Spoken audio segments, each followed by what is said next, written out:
and gentlemen, welcome to the Independent City Council meeting. It's Tuesday, July 11th, 2023. It's 6:30 in the evening. Director of the council is here, and I'm sure Councilor Roden is probably on the way. So, council members, you have a meeting in the minutes of the June 27th meeting in your packet. Move to approve as received. Have a motion by Morton, and a second by Core. All in favor signify by saying aye. Aye. And opposed, motion carries. Thank you very much. I have people who are going to be testifying during the public hearing. Is there any other public comment? Don't see anybody rushing the microphone. I don't have any more pieces of paper, so we will move forward promptly. Under my report, I have several things to visit with you. Council members, in front of you, you have a summary sheet on Oregon 22 Rick Riel Road to Dokes Ferry Road from ODOT. Tomorrow, the ODOT is having an information gathering session at the Polk County Fairgrounds. In this packet, there are a number of different maps that ODOT is considering for the junction of Highway 22 and 51. As we all know, that's a very important one. I will call your attention to the second page from the back. Updated Northwest Loop, also known as the inner loop option. It's one Polk County thinks makes the best sense. The challenging part with all of this is frontage roads, making sure that people have access to businesses and moving people around. This one is the least involved when you take a look at it. And there's some roundabouts in there, and there's the opportunity to get people off 22 and onto 51 pretty quickly. And the county has made a suggestion that right there on that northern roundabout, that instead of the road going all the way up 55th, that it cuts right over to the roundabout. And this is a project that's been going on for 10 or 12 years. Had a number of conversations, and I think this council has heard presentations from myself and others on this. But I just wanted to draw this to your attention. It is important for our community. It is on what I will call an ODOT timeline. Once they figure out what the preferred plan is, the county is going to make some final presentations later in the month. Then ODOT will decide what the plan is, and then they'll start chasing the dollars. And then a decade and a bit from now, maybe there'll be something happening. Sorry for the editorial there, but it's going to take a long time. I just wanted this to be aware it is a big deal. So with that, I'm going to move on. A few days ago, I had the opportunity, Mayor Kuntz, Mayor Woods of Dallas, and myself, along with City Manager West, we met with representatives of the Salem Hospital. We had three of their folks over here talking about the medical needs in our community. They are moving forward with trying to hire some additional providers here in the area, and they're hopeful to, they are pretty sure they've got one additional person coming, and I'm looking for, is that a PA or a nurse practitioner? Do you recall? Nurse practitioner, and they're trying to bring and hire some other folks. One of the things that we have offered as a collective group of elected officials and representatives of the community is to help them, because Salem Health is really good about talking medical stuff, but we're really good about talking about community and why a person and their family would want to locate here. So we continue to work with them. If it was easy, somebody else would have already done it, but it moves forward, and it's competitive to try to get medical professionals. So I just want to let you know that it is not a forgotten issue, and we keep working at it. Other things just to keep you informed. You know, 4th of July is kind of busy for yours truly. I had the opportunity to help with the food bank float early in the morning, blowing up balloons, helping set up for the kids parade and being involved with starting that out, helping with the start with Mayor Kuntz and starting the mini marathon, also helping move horses to the right place for the parade so they weren't behind as many trucks. And then keeping that horse theme, the mayor and I continued with our multi-decade tradition of following the horses with our shovels and scooping. And so it was a fun time, lots of things going on. I know many of you were involved. So that was what was going on. I'm going to turn it over to City Manager West for her report. To you. Thank you, Mayor.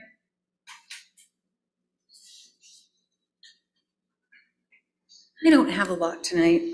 Councilor Roden will be calling in, by the way, Mayor, as soon as we get the logistics completed, of course. Following up on the 4th of July, I was just talking to Karen today, and she loved driving the Gator. So she's volunteered to drive the Gator every year, as long as you don't hit her with horse poop. So you have a driver. Just a couple of things. Sean is coming up, and Sean always has the best updates. He has the coolest stuff. So I'm just going to give you two, because I know he's going to cover one.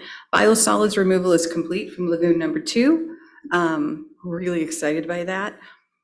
There were more solids in Lagoon 2 than we anticipated, so we completely cleaned it out.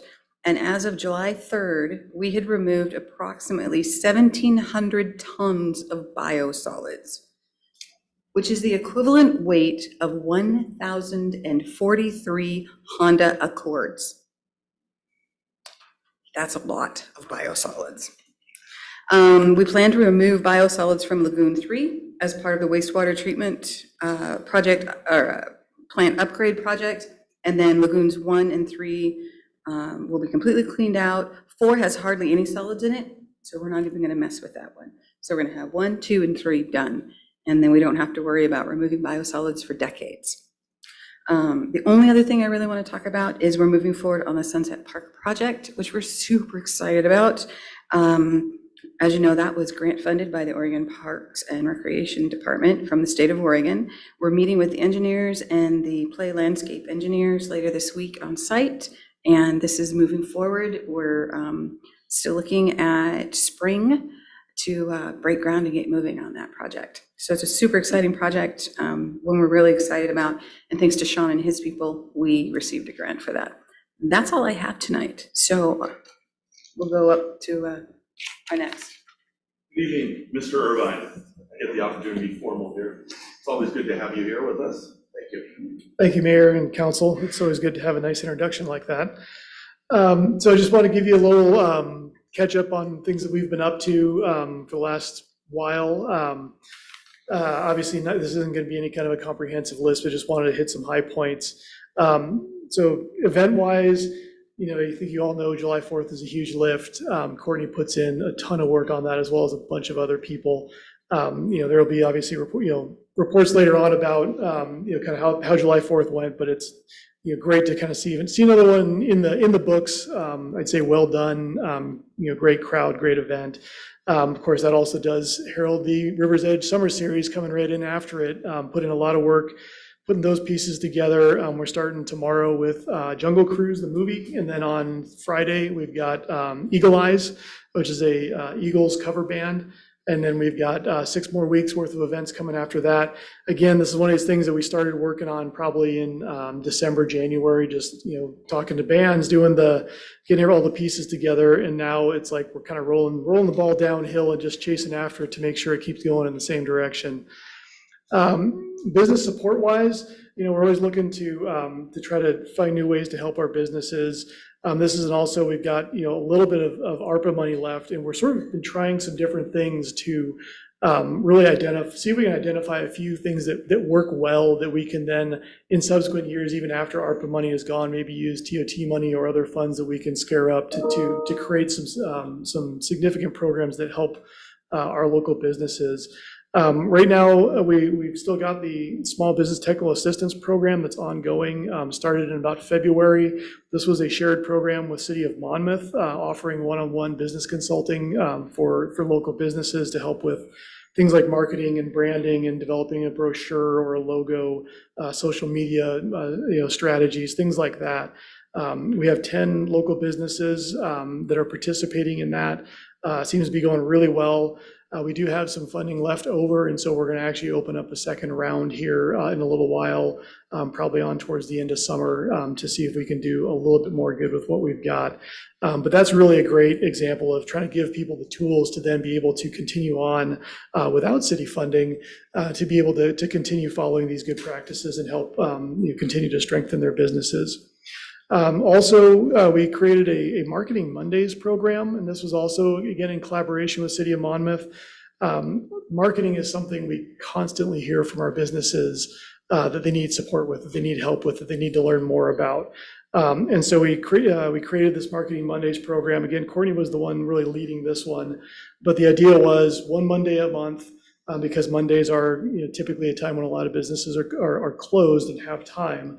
But bring in an expert to talk about a fairly specific topic around social media marketing, sort of business collaborations, buying from each other, creating shared events, Google My Business, leveraging online analytics, things like that. So we had kind of this series of topics, but the expert would talk for a period of time, and then there would be a period of time that was more of a workshop where, hey, bring your tablet, bring your laptop, whatever, and then we will have people there who can help walk you through the things you just learned to try to implement those things on the spot. And you learn and then you practice, and that's how you hopefully retain the information better.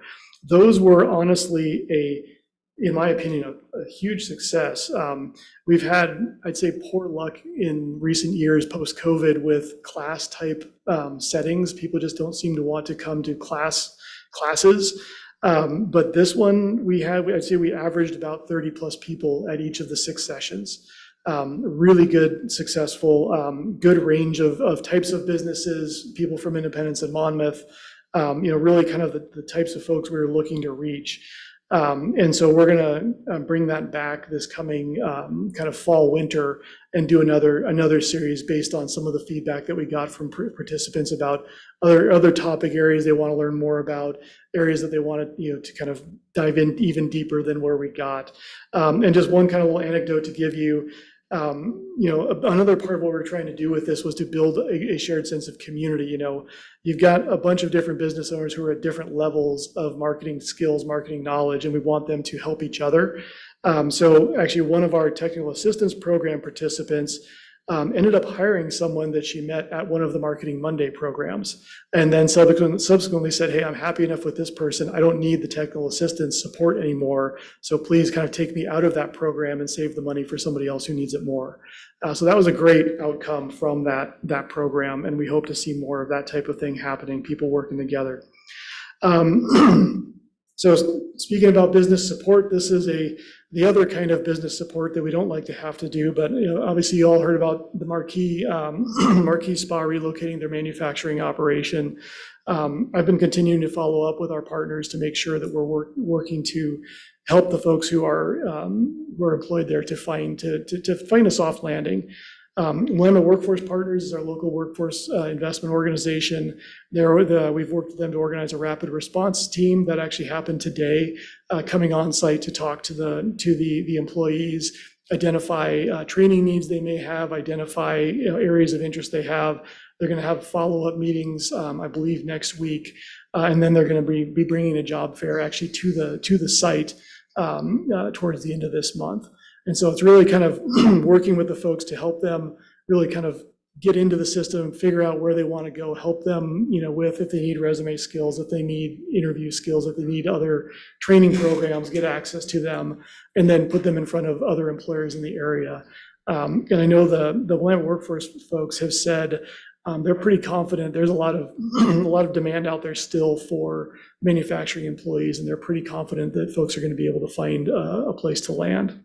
So that's really, I'm pleased with the way that's going. And then, of course, we're working with SEDCOR to hopefully identify a new user for that property when the time comes. Been working with the Independence Downtown Association on a couple of things. The Oregon Main Street Conference is going to be coming to Independence in October.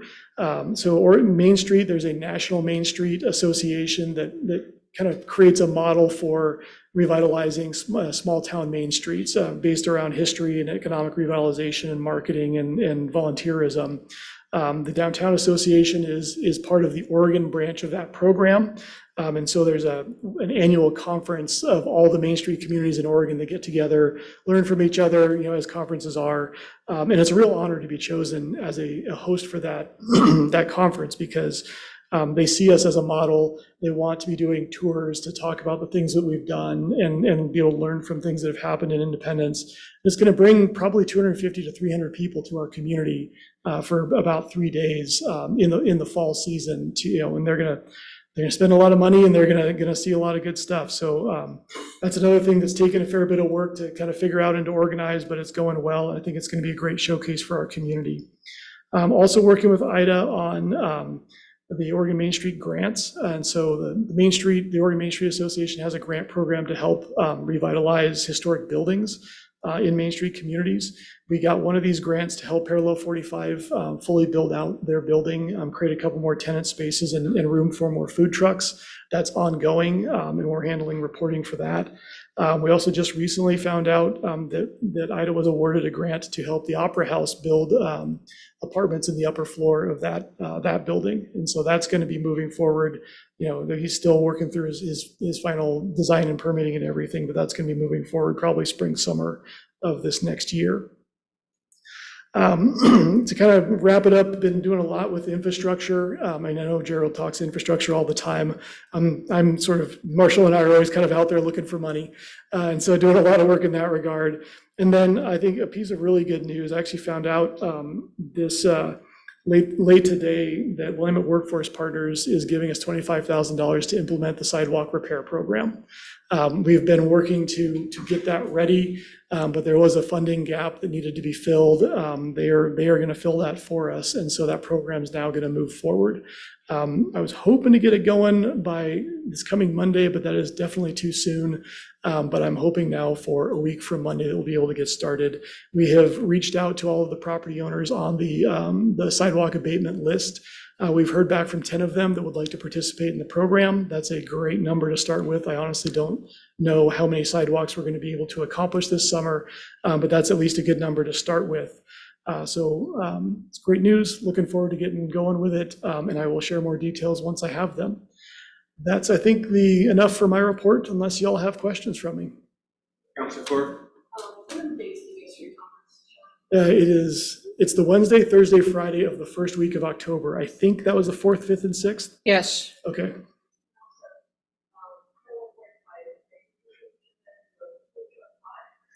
They wanted to have a few more food trucks. I believe the 3 new ones on the back are sort of the last ones. I don't think that they have plans or intentions to to create any more space for food trucks there. But who knows down the road. Yes. Congratulations, good work on the sidewalk project. I know that there's been a lot of behind the scenes work for quite some time, and I appreciate that, and I think it's a step forward for lots of people. Definitely, thank you. Thank you, appreciate that. Okay, we have Ms. West, I think you have the next one, supporting age-friendly community program application. See, I told you Sean always has the best stuff. May I ask, Mayor Karen, do we have Councilor Roden? No, we do not yet, but she did say that she was going to go watch us on YouTube. Okay, all right, perfect. So you don't get to hear from me very much. I'm just here to introduce Barbara Cronin, the director of the Monmouth Senior Center, because she's going to tell you all about the AARP Age-Friendly Network, and she's just amazing and passionate, and you're going to love what she tells you. So, Barbara, if you want to. Thank you so much. Good evening, welcome to Independence City Council. Thank As a you. fellow Independence person, Thank you you and very your much. family live here in town. Yes, yes. So good evening, Mayor and members of council. I see familiar faces and unfamiliar faces in the room, so I'm very happy to be here. I am city staff for the city of Monmouth. I have been the director of the Monmouth Senior Community Center for about 5.5 years now. I absolutely love my job, but I've been a resident of Independence for much longer than that. So I'm here in my capacity and my love of my job and also of this community as a whole. I like to think of Monmouth and Independence not as two sequestered municipalities, but one robust community that supports all of its members really well. One of the ways that we support all of the members of the community at the Monmouth Senior Community Center is that we offer membership and programming there at no cost for the majority of our programs.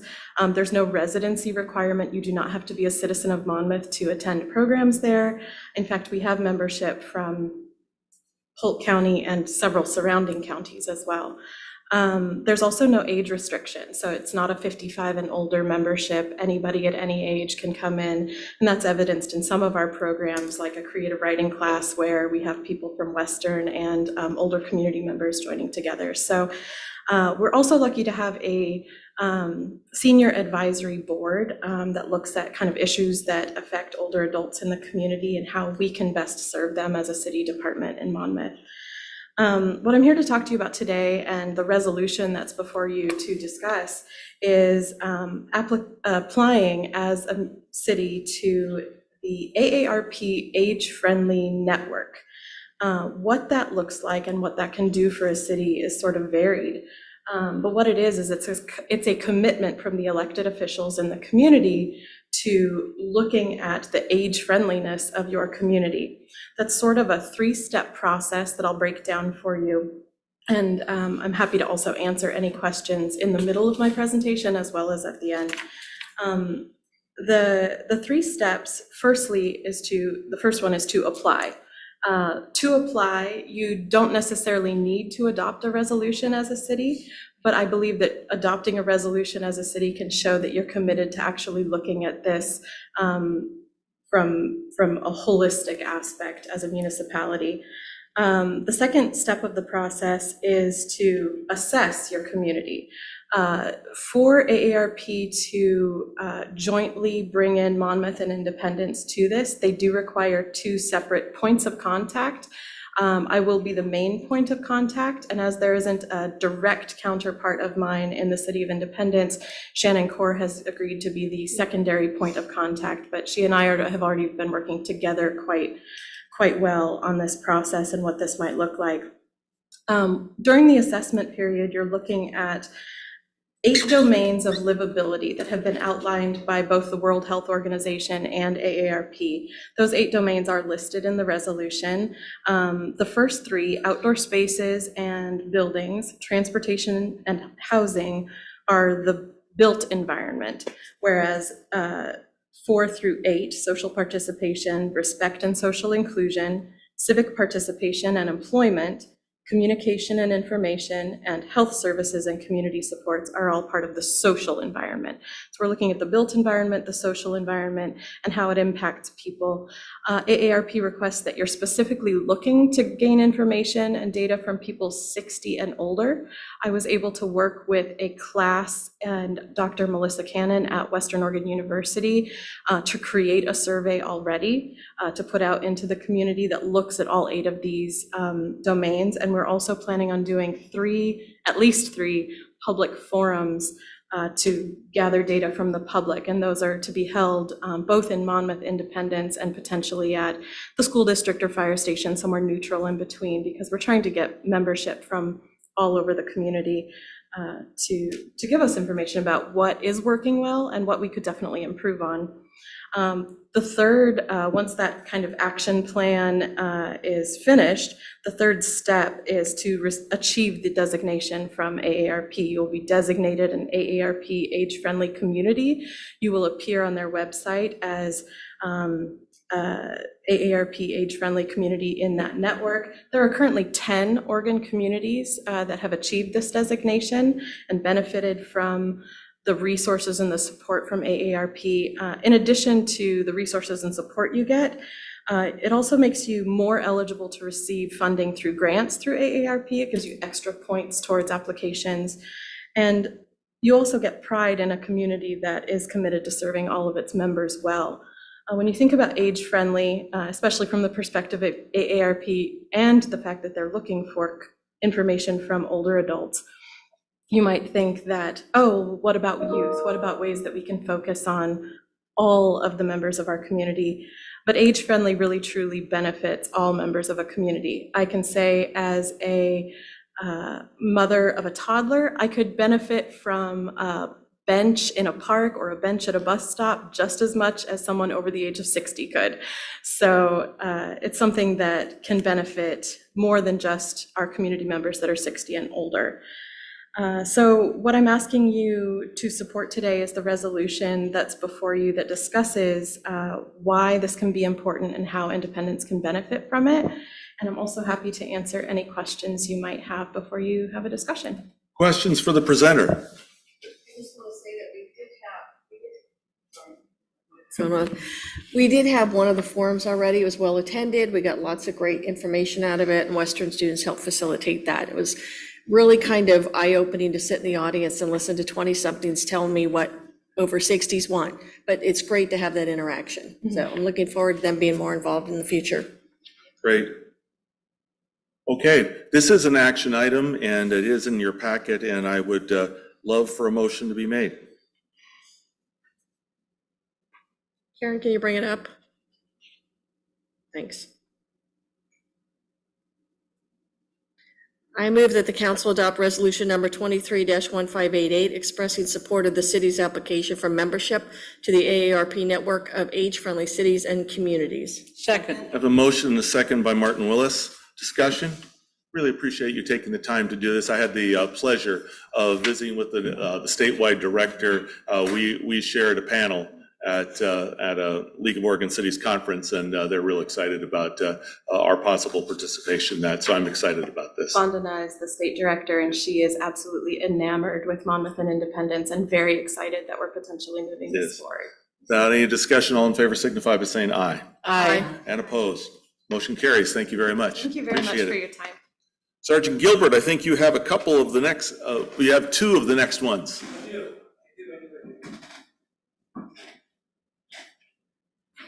All right, I think I know pretty much everybody. I don't know if we've actually formally met. Anyway, my name's Lyle Gilbert. I'm a sergeant with the City of Independence Police Department. And I was tasked with doing or completing reviews of 2 liquor license applications. I'll just go through them. The first one was a business by the name of Sunrise Market who's looking to come to Independence and take over the location at 810 North Main, which is currently the Quick Stop Market. You have all the information in front of you. I'm happy to answer any questions, but I don't want to go through all this if you've already read it. Are there any questions about the Sunrise Market? We look okay? It's pretty straightforward. Is it? Great. For those that are watching, the OLCC provides the opportunity for councils to take action on liquor licenses if we choose to do so, and we choose to do so. And so that's why they come in front of us, and we have a very complete report. This is an action item if somebody would like to recommend action. I move to recommend approval of the liquor license request for Sunrise Market pending payment of all fees. And I have a motion, a second by Counselor Job. Discussion? All in favor signify by saying aye. Aye. And opposed, motion carries. Thank you very much. I think you have the next one also, Sergeant. Excellent, yes. And the second one is a liquor license for the business, the Tap Station LLC, who is going to be opening up at 87 South Main Street, the location which was previously probably known to most of you as Mechanico. Same thing, all the information is within your packet. If there's any questions, I'd be happy to answer it. Questions? Please. I do have one. Sure. Because there were comments made at another meeting, and it sounded as though they were already open. Are they operating? So they were operating under a temporary liquor license, correct. They're looking to open up full-time this fall, where they'll be open, it's in your packet, in August or September. Until then, they'll be working on limited dates and operating under a temporary liquor license.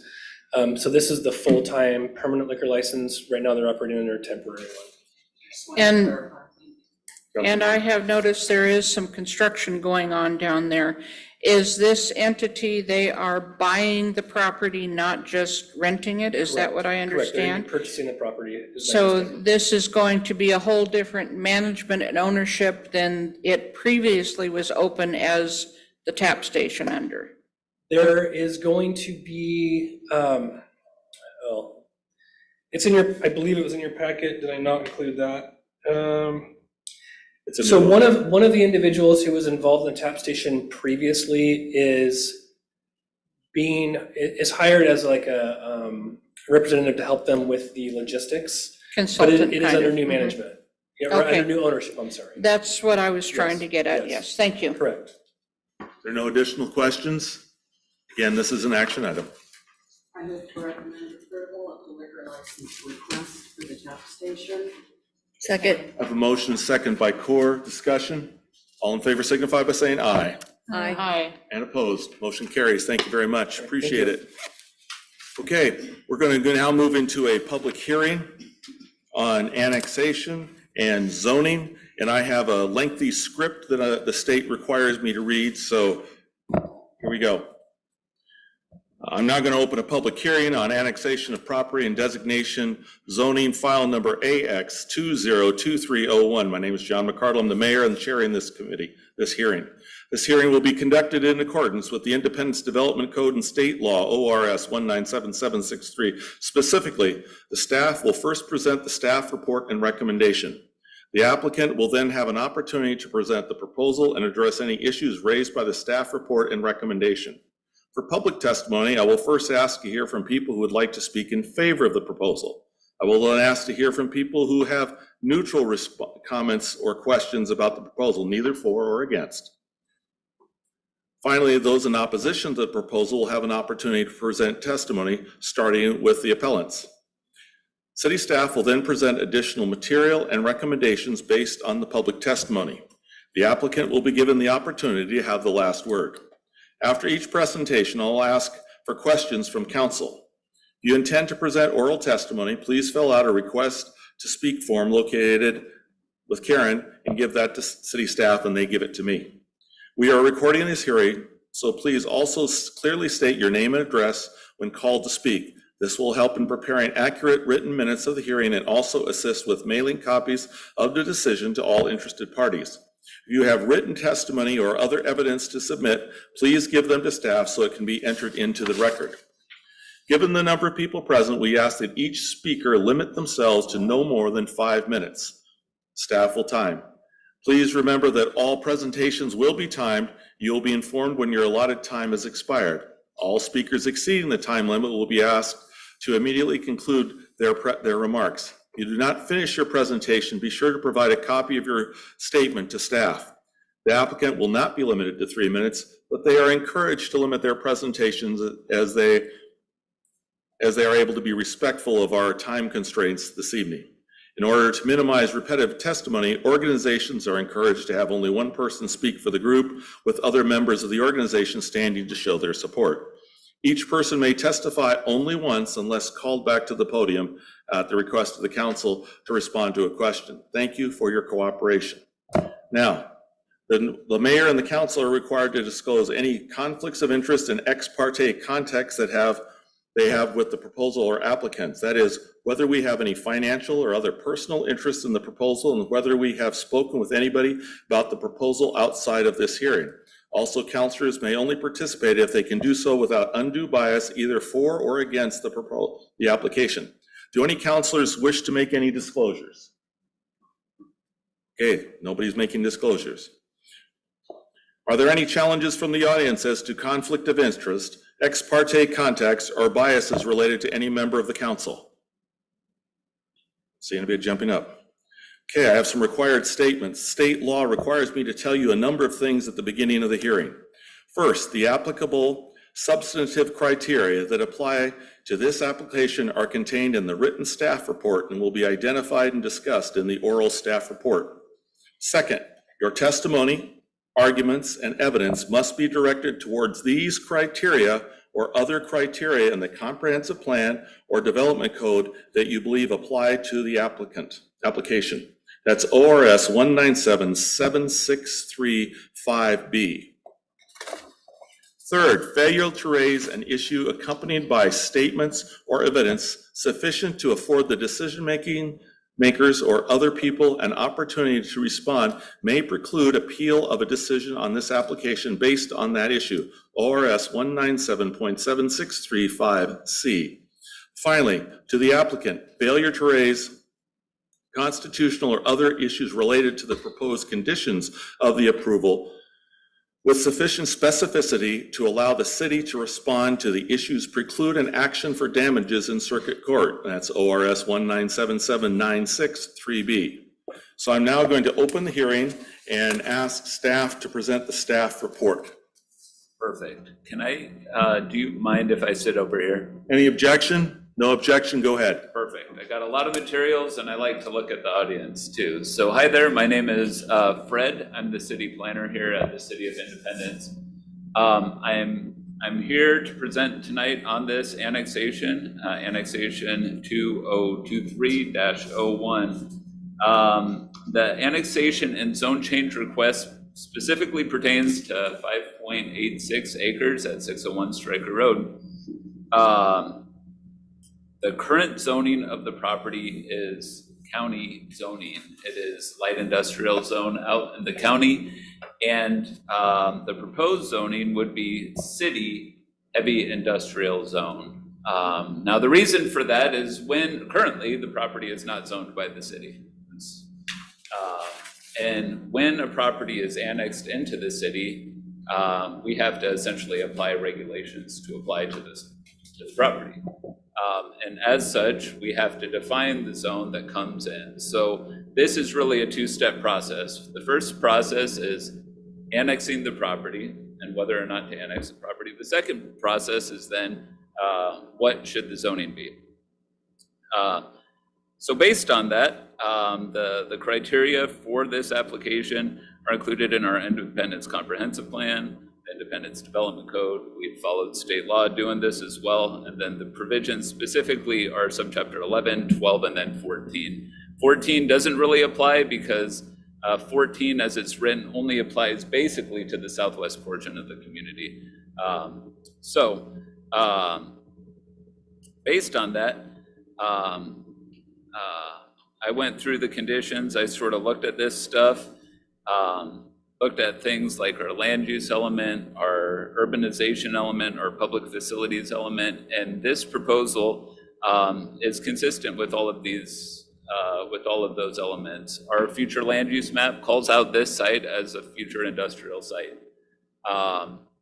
It recognizes that it will be in the city. It's in our urban growth boundary. That's sort of how annexations work. You need to be in the urban growth boundary to be annexed. This is in the urban growth boundary. Our future land use map identified it as a future industrial site. So based on that, it's consistent with the comprehensive plan. Also, we looked at things related to the zone change, and specifically for the zone change, once it's brought into the city, that county zoning, as I was sort of mentioning, becomes obsolete.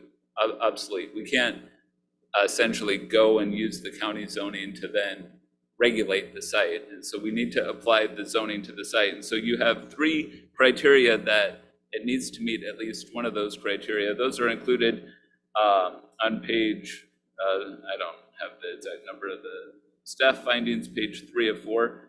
It's in 12.025. Those criteria include the zoning of the land for which the zone change is initiated is erroneous, and the zone change would correct the error.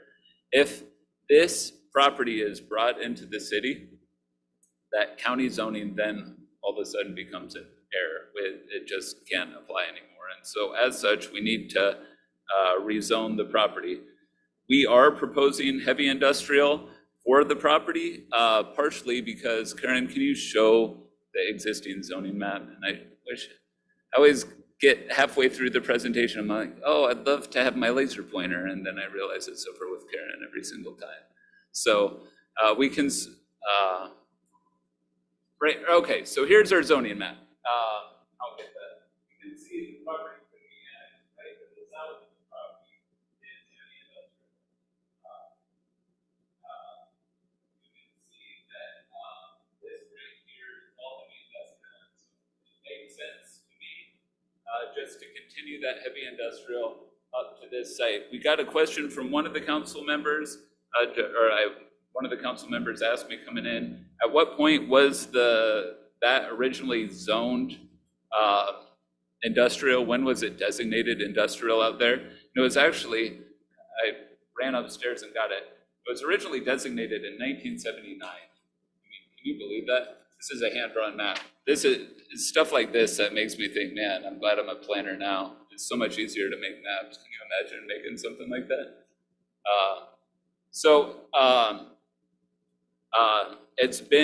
It's been zoned or designated heavy industrial for a long time just south of it. So that's partially why it made sense to me to continue that heavy industrial to the north. Now, one of the questions that I did get from a resident was why not light industrial if it's county light industrial? And so based on that, I went and I looked at the county light industrial zone, and honestly, many of the uses in the that are allowed in the light industrial zone translate over in the county, translate over to our heavy industrial zone. They're very similar. In fact, our heavy industrial zone, I would actually say is more restrictive than the county's light industrial zone. Some of the things that we require in our designation include a 20-foot front yard setback if you're adjacent to a residential, or if you're across the street from a residential structure. This would have a 20-foot yard setback when an application is proposed on the site. The county does not have that requirement. It specifically calls out no front yard setback. It's in, there shall be no front yard required in the IL zone.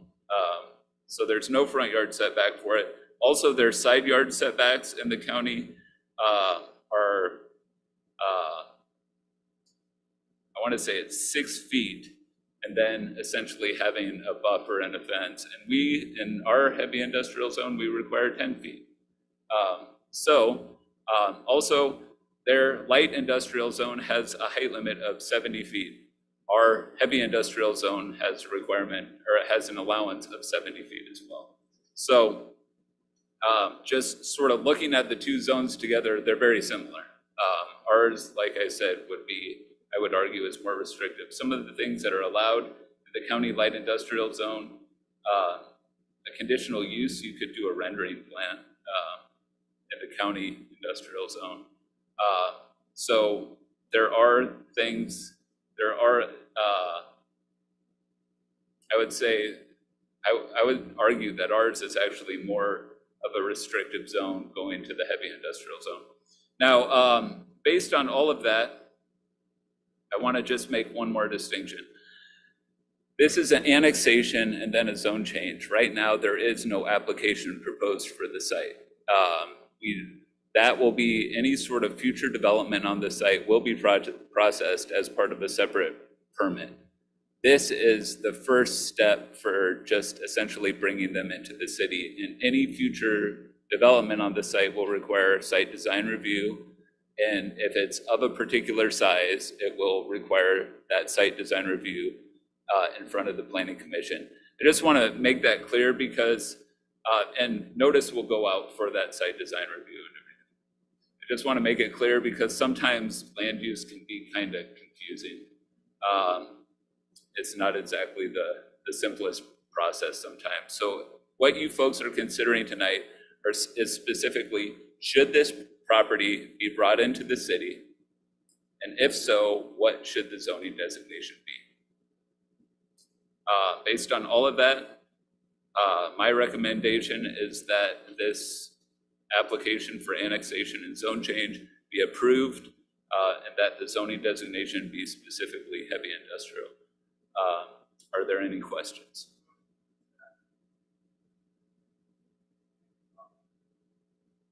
Express my gratitude for the very quick response I got from sending in queries to the staff. I had answers back within 30 minutes, and they were extremely comprehensive, and I appreciate that.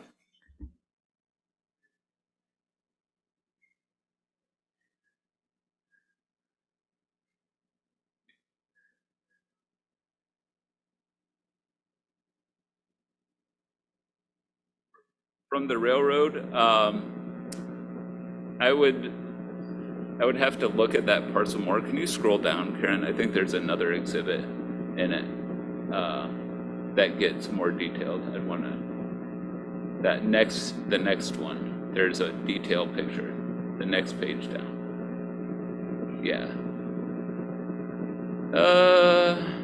Yeah, I would, so they would have a 10-foot side yard setback going to the east, if that's your question. And it would be between the railroad, it would be 10 feet to the railroad.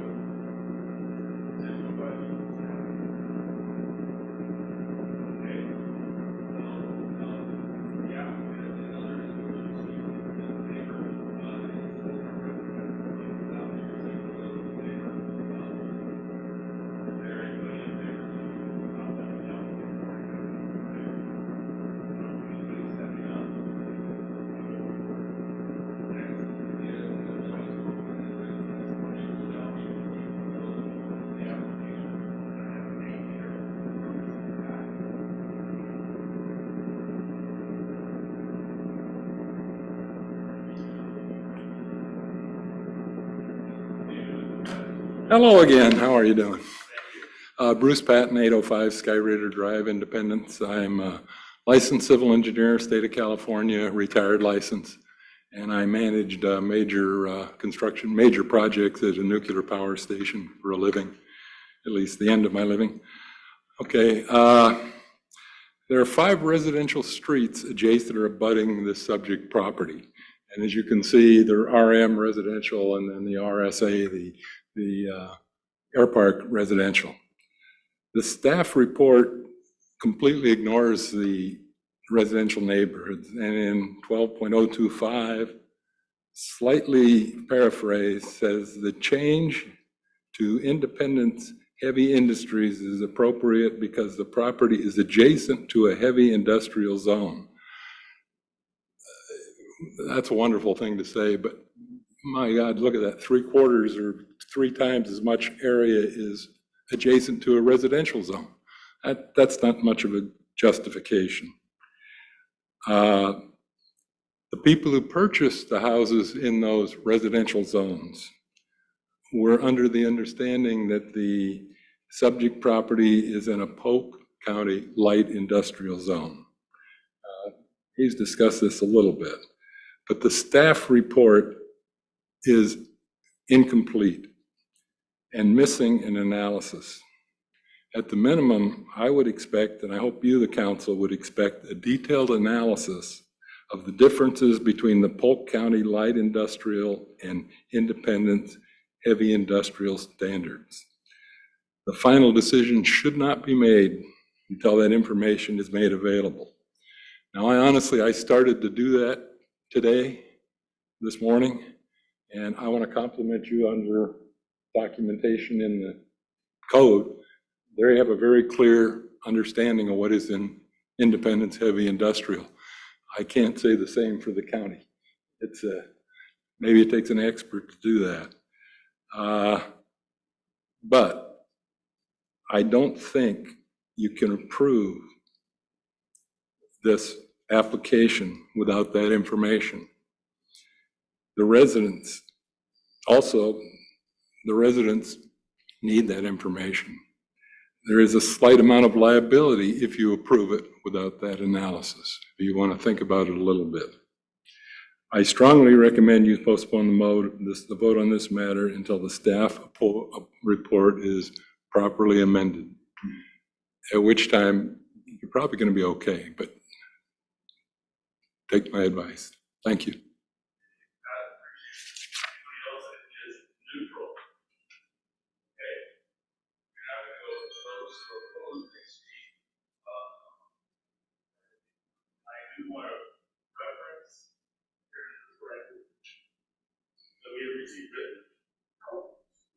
We received written from Melinda and Michael Short, written confirmations, written comments. I want to make sure that that's the record.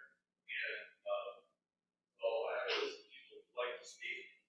And so the order that they are, Shelby Maldonado. Sorry, I'm butchering your name, and I apologize. It's okay, it was Maldonado, but I didn't want to say anything. That's okay. sure that you were interested and noted. We have it. Thank you. Linda Short, definitely want to speak on that, so please.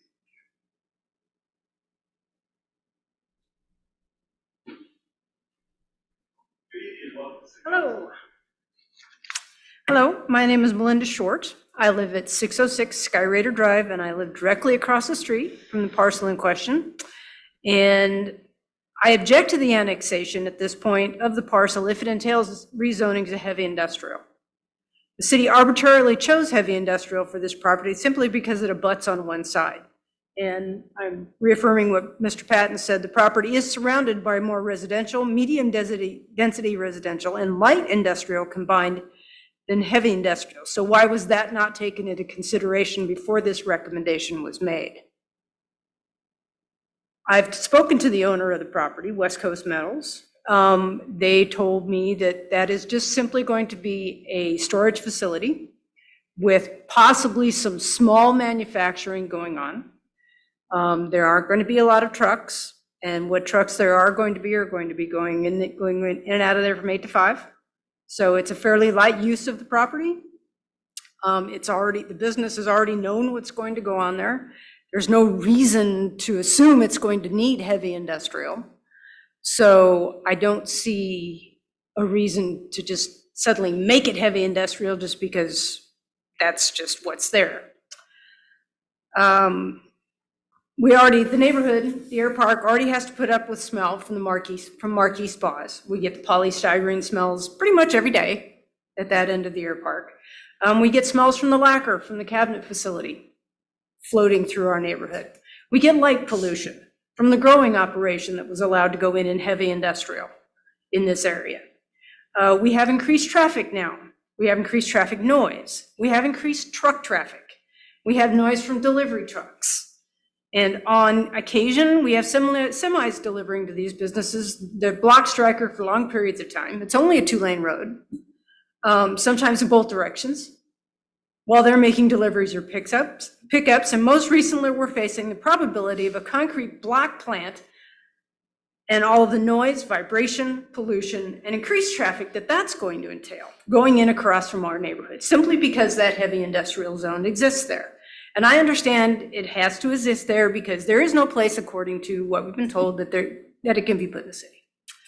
But there aren't enough strong protections in place to protect our neighborhoods. Every time something goes in there, we have to start fighting the city council and the planning commission to get protections in place to protect our neighborhood and our enjoyment of our properties.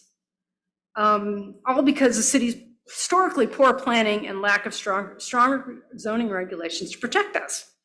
Heavy industrial zoning is not necessary, it's not compatible, it's not conforming, or it's not in the best interest of the surrounding residents for this property. If anything, the city should be making the zoning more restrictive right there, not less. It's got residential on both sides. Okay. And since you have written testimony, if you want to give Karen a copy, we can make sure that is included into the record. Okay. Thank you. And I do appreciate your letter for early on. I'm going to just follow up the other half of the family. Michael Short, did you want to speak also? Yes. Good evening. Welcome.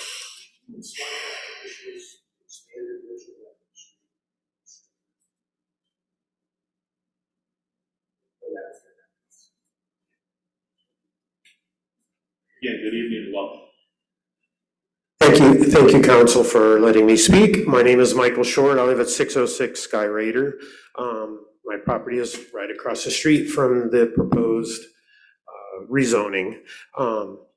I am a retired general contractor of residential and light commercial, and I have worked in a lot of towns, small towns in particular, over the years. And generally, when we have zoning, it's in place for a reason, and it's usually to protect properties from being zoned together with unlike capabilities. For instance, residential generally gets protected from industrial, and usually you'll have heavy industrial with a zone of light industrial with commercial, and then multifamily, and then at the end residential. That separates out the different kinds of zoning with less and less obnoxious type operations being close to residential, whether it be multifamily or single family. Obviously, back in 1979, Independence did not really abide by any of these concepts. The concept of city planning just didn't seem to exist. Put industrial along the highway and residential where we can fit it in. Well, if you notice, all the dark gray residential on that map is bordering Highway 51, which is all commercial and industrial, except for the air park, which is where I live. And in the end, that was a bad idea back in 1979, putting those two together, but we have to live with that. But if you look at the north end of that, where the property that we're talking about is, it is primarily bound by residential, except for the marijuana facility to the south, which we all know, I know two of you were involved in that back in the day when that all happened. I consider the marijuana plant at this point to be basically commercial property, even though it's zoned heavy industrial. It's fairly non-intrusive due to the fact that this council approved a lot of conditions that they have met. So, and that being said, I think heavy industrial is not appropriate. I respectfully disagree with Mr. Fred Evander here. I would think either light industrial, even commercial should be considered for that property. Actually, I noticed on the application, it's a general contractor who actually applied. The contractor for West Coast Metals is the owner, but a general contractor applied for the application. And so that tells me that could possibly be commercial even, instead of even light industrial. So please consider what you're doing. Let's not, two negatives do not make a right. Please consider what you're doing. So thank you very much. Thank you, appreciate it. Anybody else? Okay, now, since there's no applicant here, there's no applicant rebuttal. So moving forward. The applicant is here. Excuse me. Would you like to say anything? Please feel free. I'm sorry, I didn't. Good evening, welcome to City Council. Thank you. Hello, everyone. My name is Janet Correa. I'm the applicant, and I work for West Coast Metals. And I agree with Mr. Evander on rezoning this property as heavy industrial.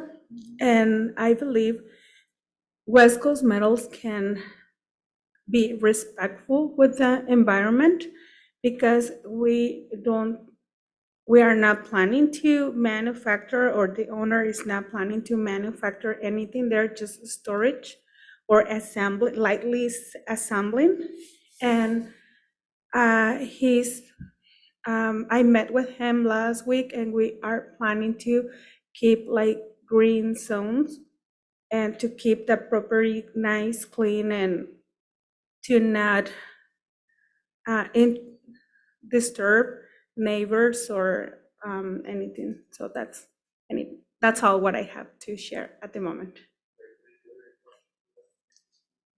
Is it storage units that you guys are wanting to do? Yes. Okay. And No, not, is it storage no, units? not storage units? No, not a storage unit, but the warehouses that are on the property right now is, those are the destination for those is just to storage material. That's it. Councilor Court. Do you have a sense now of how many jobs you could be bringing to the community with your business?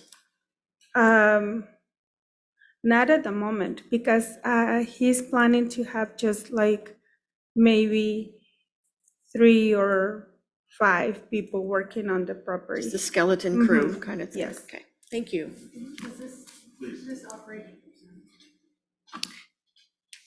Do you see this facility supporting, you have an existing facility that's already operating, so is this sort of support for storage of materials and other things? Yeah, exactly. Okay, thank you. No questions actually for staff. So. Okay, Okay. we'll get there. Thank you. Thank you very much. We'll now go to city staff summary response to public testimony, and then there'll be any further questions. Mr. Evanger?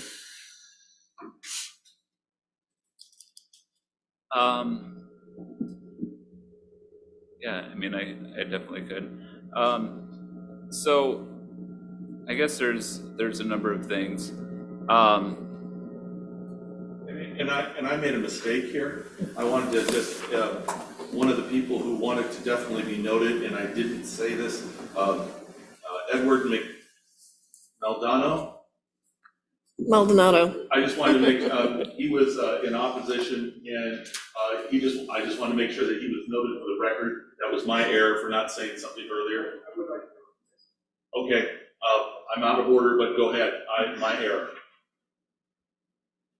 Excuse me, I had multiple people. Pieces of paper. Good evening, and welcome to council. Hi there. Thank you for allowing me an opportunity to speak. My name is Edward Maldonado, and I live at 778 Corsair, Independence Air Park. And I understand the idea of annexation and bringing it into the community, and I've heard stories of why the applicant is wanting to do that more or less for city water purposes.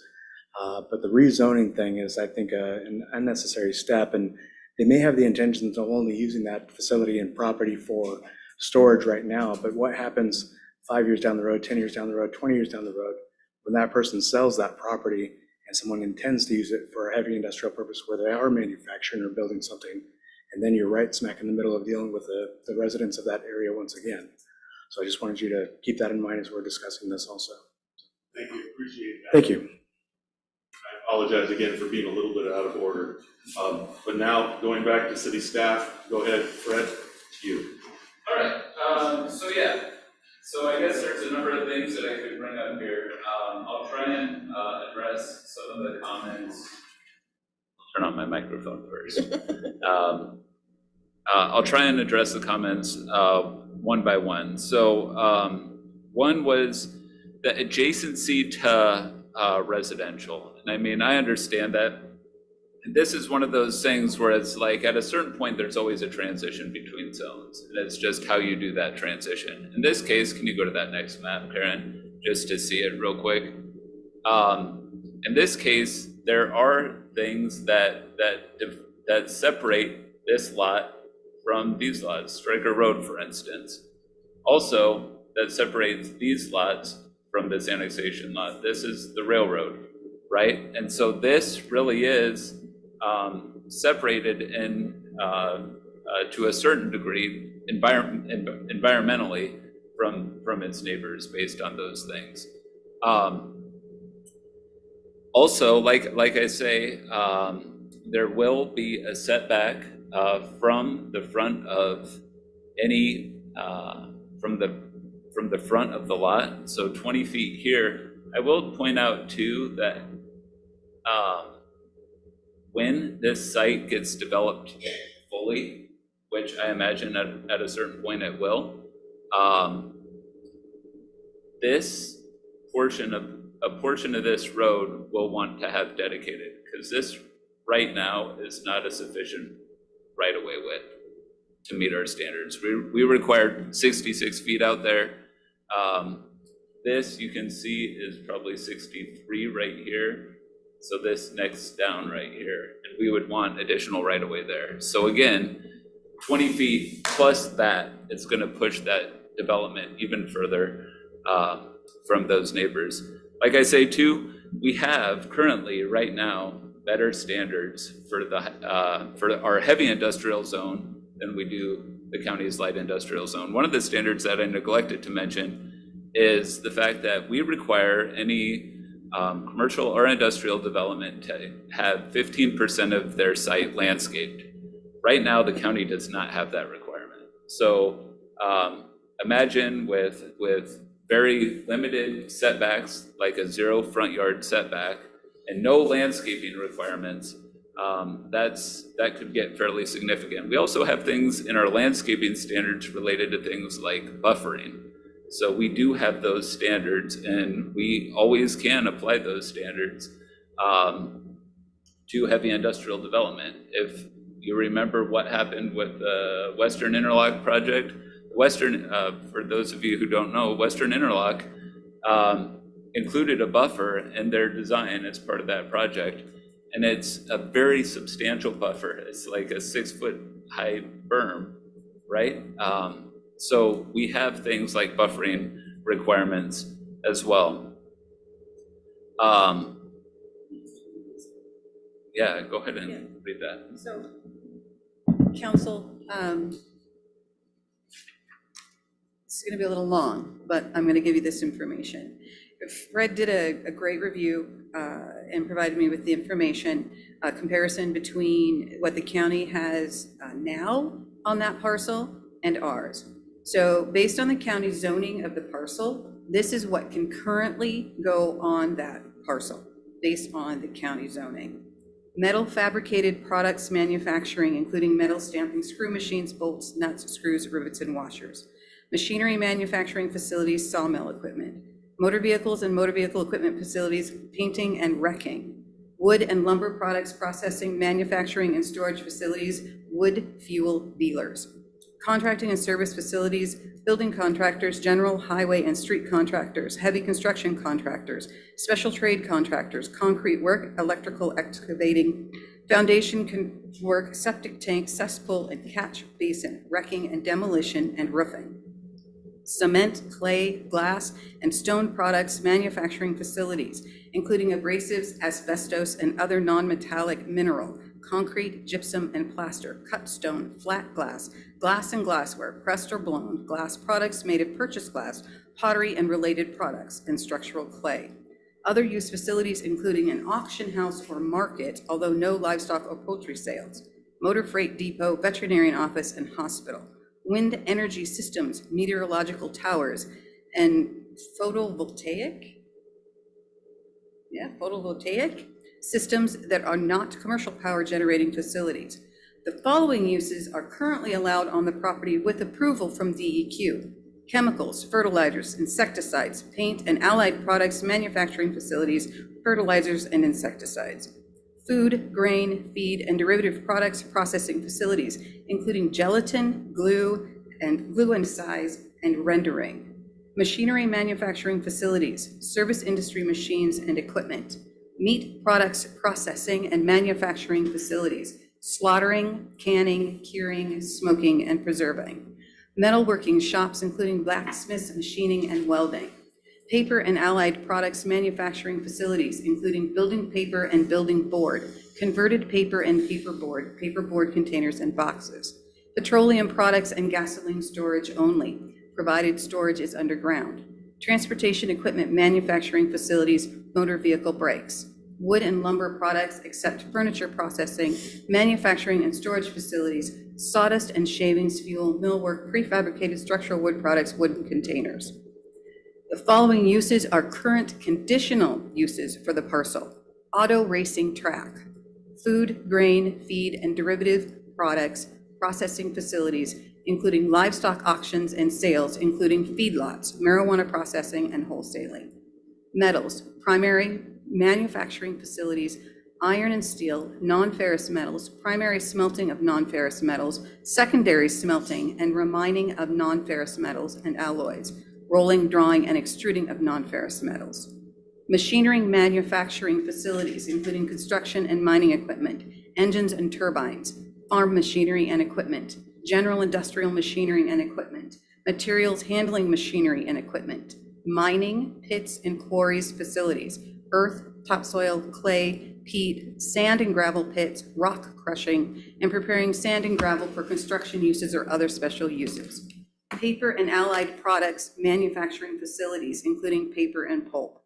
Petroleum products, byproducts, manufacturing and storage facilities, including propane gas, provided all storage is underground. Asphalt paving mix, creosote and creosote products, oil reconditioning, and turpentine. Transportation equipment, manufacturing and repair facilities, including railroad equipment. Wind energy systems utilizing a tower and meteorological towers within an adopted urban growth boundary up to 100 feet in height. Those are all allowed with DEQ approval or conditional uses currently on that parcel. The city's, and that is with that light industrial zoning. The city's heavy industrial zone allows appliance, office, and electrical equipment manufacturer, billboards, building supply manufacturing, contracting, and allied trades, cement, clay, glass, and stone products manufacturing facilities, chemicals and allied products manufacturer, construction and special trade contractors, cogeneration facility, data center, electrical and electronic machinery, equipment, and supplies, fabricated metal products, food processing, furniture and fixture manufacturing, grain, feed, and derivative products processing, handcraft industries, small-scale manufacturing, leather and leather products manufacture, laundry, cleaning, and garment services, machinery manufacturing, metal fabricated products manufacture, metals manufacturing and processing, mining and quarrying, motor freight depot and warehouse, paper and allied products, petroleum byproduct processing and storage, printing, publishing, and allied industries, professional, scientific, and control equipment manufacturer, offices, recreational facilities, recycling facilities but does not allow wrecking yards, research and development or business incubator, rubber and miscellaneous plastic products, storage facilities, textiles and finished textile products, transportation equipment manufacturer, repair services or storage, well drilling and pump repair facility, wholesale firm not open to the general public, wood and lumber products processing, manufacture, and storage, medical and recreational marijuana uses, non-retail, non-dispensary, subject to special use limitations. The differences that you may have heard include that the county, the parcel as it sits, the parcel has the opportunity for slaughterhouses, rendering plants, auto racing tracks, and 100-foot towers that are not allowed under the city's code. Yes, Fred is appreciative of you taking the time. Yeah, thanks for doing that. That's good. So I mean, like I say, I mean, I just want to emphasize again that, yes. Okay, so thank you for reading all of that. If all of these things are allowed, why are we here tonight then? What is the reason we have to annex it in? What is the reason that you need to change the zoning? They would like into our city, and partially, we cannot provide water and sewer service outside of the city. Right, which is why it has sat the way that it is sat for now. So if we do not agree to annex it in, then we wouldn't have a slaughterhouse or metal or anything like that. Is that correct? You could, but again, that's gonna need water also. Under the county, they would have the opportunity for a slaughterhouse. And they'd have to provide the utilities for it. Correct, but they wouldn't be able to tap into our utilities, which is, that annexing it in is what's gonna create the problem to have the zone, basically, if we don't annex it in, nobody's gonna use it for a slaughterhouse or steel manufacturing or whatever, because. I mean, I worked for a county before I worked here, and there's noxious land uses in county settings too. There's what? Noxious land uses, where you wouldn't want to be next to it. Additional questions for staff at the moment? Go ahead. So the current proposed use of that property, would that potentially fit under our light industrial? It would, yep, it would, absolutely. I'm sorry, is that it would or would not? Yeah, it would, yeah. Oh, okay. Would it fit under commercial? No, and I would highly recommend against commercial, and partially because it's just not a very good site for commercial. It's on the bend of Stryker Road, and if you're thinking to try and drive commercial activity to a site, that's the last place that you would want to put a lot of traffic. It's off main roads. Talk about increasing traffic to a neighborhood, that would potentially do it. So I would highly recommend against commercial. Okay, so part two, I guess, under light industrial, would it still be subject to the 20-foot setbacks? It's actually a 10-foot setback for light industrial. Okay, so it would reduce the setback from the road. Additional questions for our staff people at this point? I just have one comment, and that is that I did send a question into, excuse me, I sent a question into staff earlier about this, specifically what did light industrial with the county allow and what did heavy industrial with the city allow? And this was a very comprehensive answer back from the staff. And what I'm seeing is that annexing this into the city would improve the property in that we would have, as the city, the control over sewer, water, and be able to monitor that according to all of our city standards. It would also bring some more tax income into the city, and it would allow us to monitor it according to whether it's light industrial or heavy industrial. Either way, it is much improved in the way things are being used or could be used than it would be to retain it as county light industrial. I don't want a racetrack or a slaughterhouse out there. Are there additional questions? I just Go ahead. want to piggyback off of Counselor Martin Willis's comment. What is the benefit then, Fred, of calling it heavy industrial versus light industrial? Is there any benefit to the city?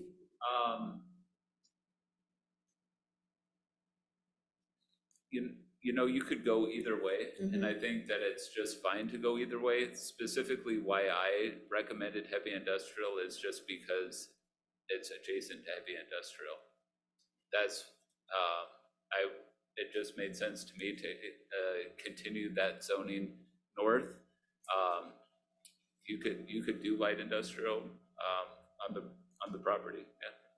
If a light, I'm sorry, Mitch. Go ahead, please. If a light industry moved in there, other than the applicant's business, and is there a possibility that it could provide the same kind of concerns that some of the residents have raised about smell and dust and whatnot? Absolutely. Okay. When you compare our light industrial zone and our heavy industrial zone, in many ways, they're very similar. They're actually very similar. So the difference pretty much comes down to the setback.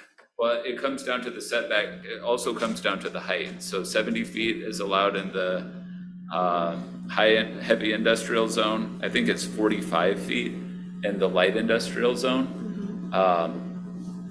Let me just confirm that. I got it right here.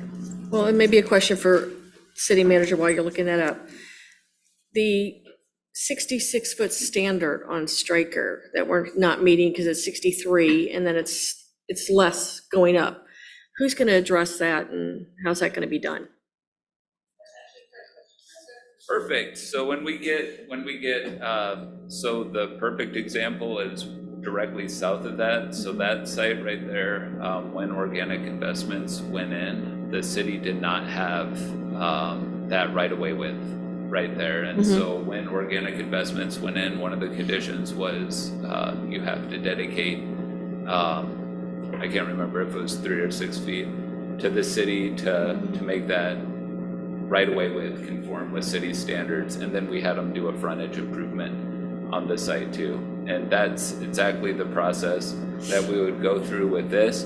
It might not be, we can't, it has to be a certain size or else we're imposing a requirement that's disproportionate to the impact of that requirement. So, but ensuring that that right of way is provided is something absolutely that will be monitoring as we're going forward. Yeah, and to Mr. Maldonado's comment about what could happen in the future, I mean, we're all more aware now.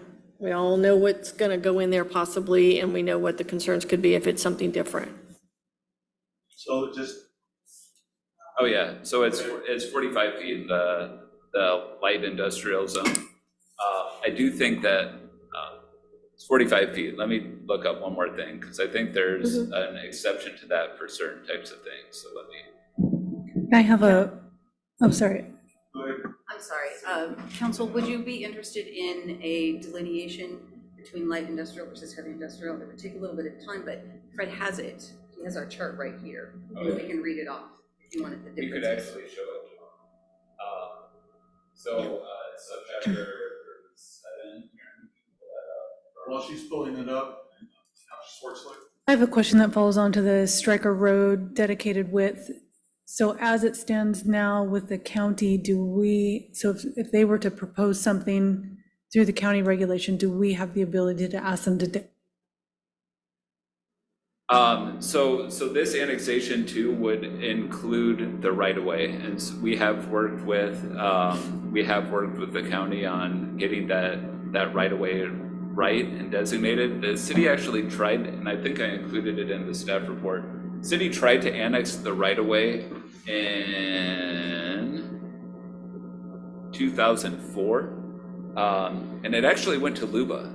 It was an interesting thing where it got appealed and it went to the Land Use Board of Appeals all the way up. And it remanded the decision back to the city council, who then adopted the annexation of the right of way, but then it never sent it into the Department of Revenue. So we intended to annex the right of way back in 2004, but we didn't actually get it done. And so this would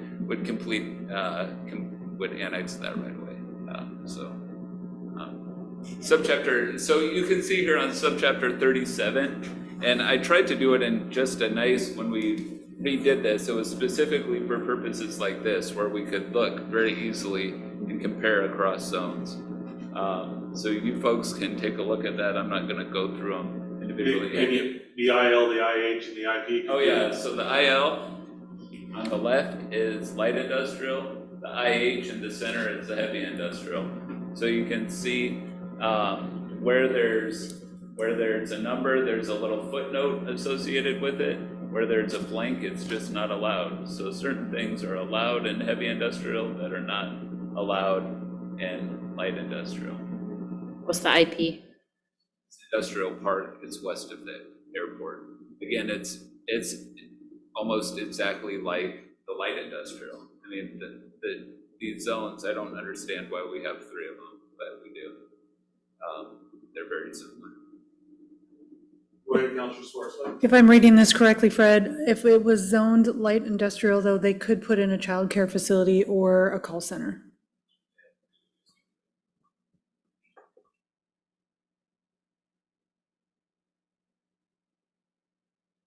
I believe we did that intentionally, I think, last year, Yes. because there was interest in a child care facility, but no good locations. Right. And again, you wouldn't want to steer commercial traffic that way, have a bunch of families dropping off kids in that area. It's not a great site for commercial business entrance specifically. Is there up at the tip of that property appears, and as I recall driving a few times I have, is there a way to, I guess, mandate an access coming from that north end of the property rather than off of Stryker Road? Well, yeah, if you look at your map, kind of up at the top. So off, Highway 51 rather than Stryker? Yeah, or or maybe it's the, I guess, the northmost end of Stryker, so they're not coming down alongside that property. Yeah, I got you. A nice big wide area at the top. Yeah, especially as part of things like site design review, where we're looking at where they're accessing the site, we'll definitely consider things like site distance and where to put the best. Can we only recommend that, Fred, or can we dictate that they have some kind of turnaround so that they don't go down Stryker? Well, Later on the all site of it, I design. think is called Stryker at that point, right? Isn't it all called Stryker? It's, what is it called there? It's Stryker, yeah. So the issue we have in front of us is 2 questions. One, do we want to bring the dirt into the city? And second is, what zone do we want to give it? Right. And then anything else about what goes in there, how it's built, all goes through site design review. Exactly. And so the substantive differences, as I understand it, are that in heavy industrial, there's a 20-foot setback. With light industrial, it's a 10-foot setback. Right.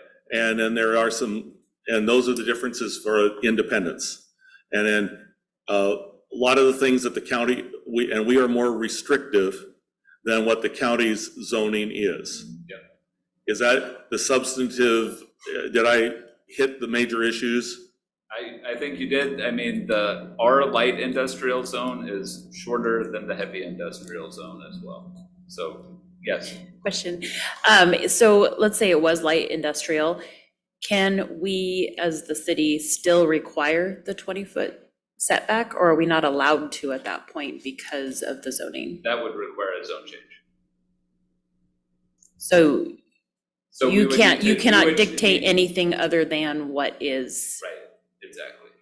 And interesting. wouldn't that mean that all the current light industry would have to comply with that code change? Well, yeah, it would essentially make a lot of stuff potentially non-conforming, yeah, if we said all it needs to be. But you can't for a specific property, because specifically this property is on the corner. So there is an issue, I think, with just that corner is just not the greatest corner. But I'm just wondering, so you can't dictate as a city, because I just, it seems like that is something we do, is that say, well, in order to have this, you need to do this, this, and this. Right, if there was a reason to apply a criteria. Like the houses across the street? I don't think That's that not a would- reason, okay. I mean, and we wouldn't want to just pull a general criteria or a general condition out if there was no basis. Okay. Additional questions for staff people at this point? Okay, so I'm reading my script here. So pursuant to RS 1977636E, the applicant has the right to submit final written arguments that will be included in the record. That submission must be made within 7 days and may not contain new evidence. The submission must only contain written argument. If the submission contains any new evidence, the new evidence is rejected and the council will only consider the written argument. The applicant also has the right to waive the submission of final written argument. If the applicant does not waive the submission of final written argument, the council will not be able to make a determination on the application tonight. Does the applicant wish to waive the submission of final written argument?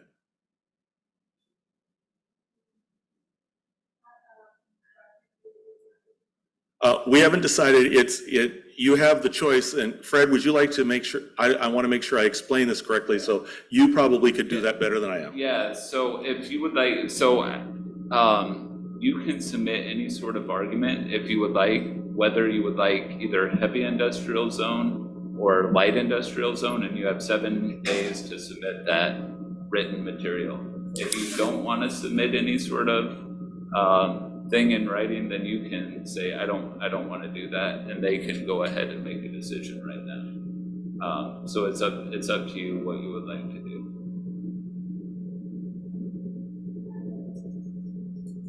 You would like to write something in? Okay. Okay. The applicant wishes to submit final written arguments with 7 days by July 19th at 5 p.m.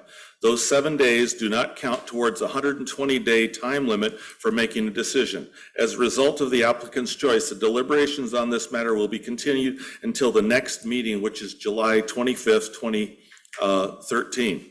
So we have closed the public hearing. Mayor, Yes, before ma'am? we do that, let me just verify one more time. I want to make certain that you want to send in a written argument and you do not want them to decide tonight, correct? Okay, did we misunderstand? No. I just want to make sure we understand you. If you want to do written argument, please do so. But I want to make sure we know what you want. Okay, so you want to make a decision tonight? Okay, all right. What I just said, never mind. Okay, since the applicant waives the right to submit final written, so the council may discuss the deliberation, the matter. Okay, what we can do is we have discussion, and only questions asked of staff are allowed after the hearing closes. Council will determine whether to make a decision immediately or at a later date. And if the decision is made immediately, then we will follow through a process. Is that okay? Does everybody understand what's going on? Any questions? What do you want to, okay, what do we want to do? Please, Counselor. I actually think moving into light industrial could have unintended consequences for the environment. Press your button, please.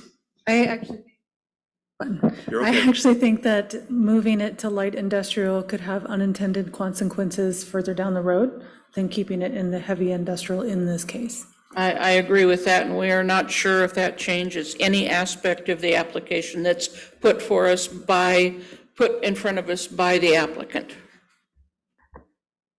Please.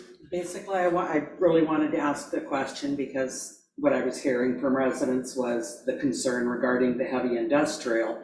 Though after hearing the impact of making light industrial and reducing setbacks, I'm not sure that our residents would be any more pleased with that.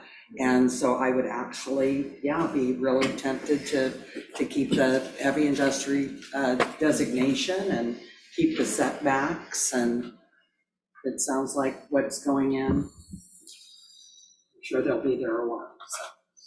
Additional discussion? I think the city looked at this with the best interest of everybody at heart. And I think, I agree with what Councilor Martin Willis, Councilor Schwartzer, and Councilor Morton had to say. I think this was a very exhaustive look at the situation, and I think it sets us up all well for the future. Any additional discussion? I'd like to make my comment. Please go ahead. I don't think we should annex it in. That's all. Okay. I have a follow on to that. I actually am more concerned about what may happen if the county keeps control over it. I think by annexing it in, we will actually have a better ability to regulate the use on that property. I have the same concerns in that county rules are pretty open-ended, and somebody could come in and do whatever they want, and we won't have any control over it. This way we have site design review, and so I think this is a good move. So what we have two decisions here. Please do. I would just like to make one clarification. I misspoke. I'm looking at this subchapter 38. I knew that there was a higher setback for high density, I'm calling it high density, for heavy industrial, but it's a side yard and a rear yard setback. The side and rear yard goes from 5 to 10, so 5 in light industrial, 10 in heavy industrial. The front yard setback is still 20. So regardless if it's light industrial or heavy industrial. And I just wanted to make that clarification. I knew that there was a difference, but I got them wrong. Let me make sure, I want to make sure I understood. So both in light and in heavy, it's a 20-foot setback in the front. Yep. And then in the back, it's 10 foot in heavy industrial, 5 foot in light industrial. okay. So, but it's 20 in the front for both. Yep. Okay, thank you. This side as 5 well. foot from the railroad track. Or I don't know 5 foot how from the the, railroad track. how it would, everything would be positioned on the Right. property. 5 anyway. foot from the railroad track. Okay. One more question. Is there any more stringent right-of-way in heavy industrial versus light industrial? No, there's not. Okay. We have two things to do here. We have to approve or disapprove the the findings, conditions, and staff recommendations in the staff report. That's on page 38, about 2/3 of the way down, okay? To approve the application as presented. Do you see that? Yes. Mr. Mayor, did you close the hearing? I think I did. If not, the hearing's closed. Okay. Thank you. Thank you. All righty. So there is a suggested motion there. Do you see that? And I will be happy to get us started. I move to approve file number AX-2023-01, annexation of 5.86 acres at 601 Stryker Road, adopting findings, conditions, and staff recommendations as provided in the staff report. Second. I have a motion and a second by Core. Discussion. Does anybody want to add anything else? I think we've already said what we need to say. Okay, all in favor of that motion signify by saying aye. Aye. And opposed. Nay. Okay, and that's Counselor Job with a no. The motion passes. We now move on to the ordinance. As you see it in the packet, I move to read the proposed ordinance, Council Bill 2022-11 in full as the text is contained in the council packet for the first time. I have a motion Second. and a second by Martin Willis. Is there discussion? All in favor signify by saying aye. Aye. And opposed? Nay. No. And Job is a no. So the motion passes, but since we were not in a unanimous, this will be carried over to the next council meeting for second and final reading and decision. Has everybody got that? Yep. Everybody good? Okay, thank you. I appreciate people taking the time to come and visit with us this evening and watching me read the script. Are there other general pieces of information to share tonight that we need to do? Any other announcements is what I guess I'm saying. If not, Move to adjourn. all in favor? Aye. We're done. And I do want to caution folks, before I actually